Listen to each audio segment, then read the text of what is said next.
Hey Forum, Manny back here with another video on the CascadeScents Fragrance Station, and this one's been a long time coming, but we're finally here in Montreal for Yosemite 2019. And we're here, of course, with Gents. Ashton, thank you for doing this. Thanks, brother. Appreciate this. This is super random. Of course, we were supposed to do this for CascadeScents 2019 in Milan. This is not a fragrance event that we're attending, not remotely. We're here for this electronic dance music festival, but I can't wait. So yeah, should be that's why I've got the tank on. There you go. I mean, I'm going to be sweating bullets, but it's all good. Anyway, we are here to talk some fragrances because we couldn't do so 3 months ago. But we just want to know a little bit more about you to the people who don't already know you. Oh. Yeah, but of course you have lots of other interests, of course, music, video games, you used to work in an arcade. Yeah. But why fragrance? Like, why are you specifically into this more than a lot of other things you're into? I think it kind of started back when I was a little kid. It's like 6 or 7 or something. My uncle bought me like a Brut Fabergé gift set for Christmas. And I can still remember it, like, I unwrapped it and I was like, what is this? Because I probably wanted like an NES game or something more realistically. But he was like, hey, you know, I didn't have a ton of money for you this year and I got you this, and one day you'll really appreciate this and can make you, you know, smell nicer for people around you and stuff. For whatever reason, like the way that he sat me down and kind of broke it down for me when I was a little kid, it like imprinted, I guess, in my mind a little bit. As I started to hit, I think like junior high school, my mom, I told this on the channel before, she bought me Drakkar Noir, which is why I still rep Drakkar Noir. And she was like, oh, because she's a nurse, a doctor at the hospital wears this, and when he wears it, all the nurses will chase him around trying to get, you know, a whiff of him because he's wearing the Drakkar Noir. So again, that kind of imprinted in me like, oh, Drakkar Noir, this is like the #1, like, because I didn't really know anything at the time, so in my mind it was like #1 fragrance of all time, Drakkar Noir. And then just kind of went on from there, and then once I got to the arcade in the mall, I was always around people, so that's when I started getting like your Aqua de Joe's, Lucky No. 6 by Liz Claiborne. Anything that was coming out at that time that was happening, I was like wanting to scope it out and pick it up from the stores. And then as I started to try to find my own way when I was like really young, trying to find like what I liked and what worked in different situations. And at the time, there was no real, well, there may have been, but there was no community like where you could look up videos online or forums. If there was, I was completely unaware of it. It was basically trial and error. Just like, do I like this? Yes, no. Does this work for me? Yes, no. And just go from there. And I try to never let myself kind of fall out of how I first approached it. Just like, do I like this? Does this work for me? Yeah, so I don't care if it's super cheap, expensive, whatever. If I like it, it makes me happy, I'm for it. And if it doesn't, then I'm not. Just pretty simple, I guess. I think part of why you have some notoriety within the community in a positive way is because you are willing to take on all comers, and I'm talking about fragrances themselves within various price points. Like, I'm not gonna lie, usually I do like the fact that I can associate a certain level of monetary cachet with whatever I'm using, you know? And for some people that doesn't matter as much. For example, for you, like you will be boosting Drakkar Noir to this day.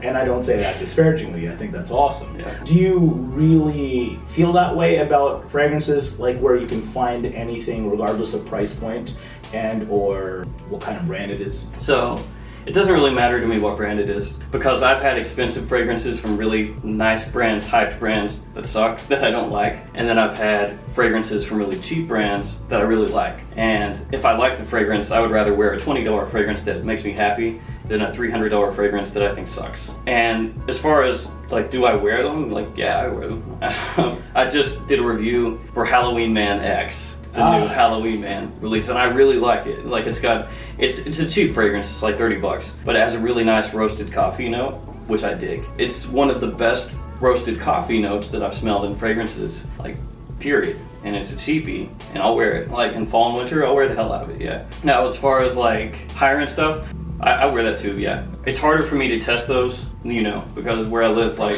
yeah, like we were just out in Montreal last night.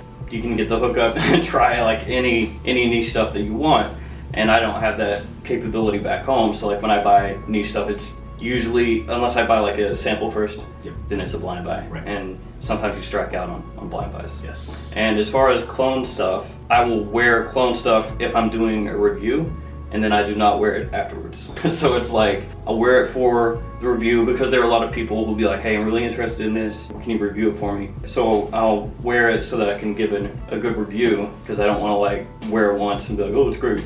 Or wear it once and be like, oh, it's terrible. Yeah. But then afterwards, they just don't really interest me a lot. Like, typically, the original, more often than not, is going to put a bigger smile on your face. Yeah. Like, let's say there's this one and then there's a clone, and I own them both. I'm going to wear this one because it's going to just make me feel better wearing it, right? It sounds stupid, but like the joy level for me goes down. I guess it would be like if, like sneakers, like if you have like a really hyped pair of sneakers that's hard to find, and then you have a knockoff. Yeah. Even if it looks pretty close, like when you wear the knockoff, you know it's a knockoff. Yeah. So when you're wearing it, you're like, It's also more of a you thing rather than for everyone else. Yeah. But the thing is, I'm okay with people wearing cologne if that's what they genuinely like more. It's just for us, I think, we couldn't wear that, whether it was sneakers, fragrance, watches, without thinking of the original more, and that would put a bigger smile on our face to have.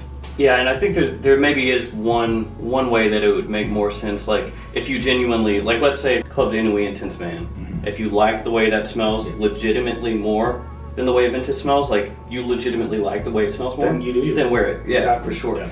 If it's something where you like Aventus more than Club de Nuit Intense, but you'll wear Club de Nuit Intense because it's cheaper, in circumstances like that, that's where I would say no, you got to go with the original. Yeah, because that will put a bigger smile on your face. Yeah. Whatever puts a bigger smile on your face, I think is more paramount. Yeah. So if it's the clone, like you like the way it smells more, just wear that. Yeah. For example, if you are triggered at the fact that there is a batch variation on part of Creed and whatnot, and you get performance issues as a result, and you know what you're getting with Club de Nuit Intense Man, although we might hate it, and you like it, fair play to you. We're your biggest fan, do your thing. Yeah. It's just, we're tired of people not having the ability to just wear what they want to the most. And to be honest, even if you can't afford it at any given moment, I think it's most optimal to at least make more money for it or save for it. Yeah, save for it if you can. If it's something you really, really want, then yeah, you should save for it, I feel like. Like, let's say you really want, whatever, Green Irish Tweed, and let's say it's going for $150 or something like that on the discounters,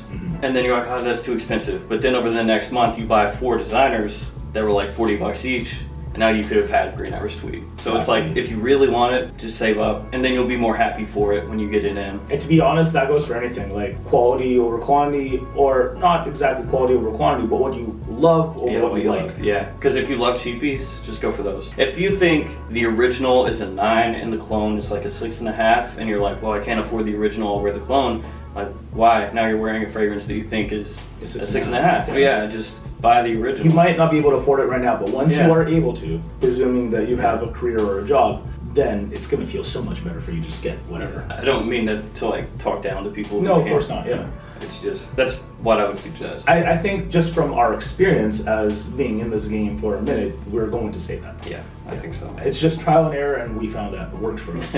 Yeah, I've done similar stuff back in the day. When Aventus was hot, when it was first like popping, like I had samples of it. And I was like, oh, I'll buy this later when I can afford it. And then I put it off until like 2013 before I bought it. And then right afterwards, like when they started to have more clones come out, your Insurrection Pures and stuff, I picked those up. And for a second, I was like, oh, I'll just wear this instead of my Aventus. That was the thing. Everybody was like, I'm gonna wear this and save my Aventus. But then after you wear it for a little bit, you're like, oh, it's not the same though. Yeah, you know? Yeah. So again, if you are super passionate about that stuff, fair play to you. We're your biggest fans. It's just, if you prefer something that is original and you have that over batch variation, if you have that over performance or potential compliment factor, then I think that's what you should do.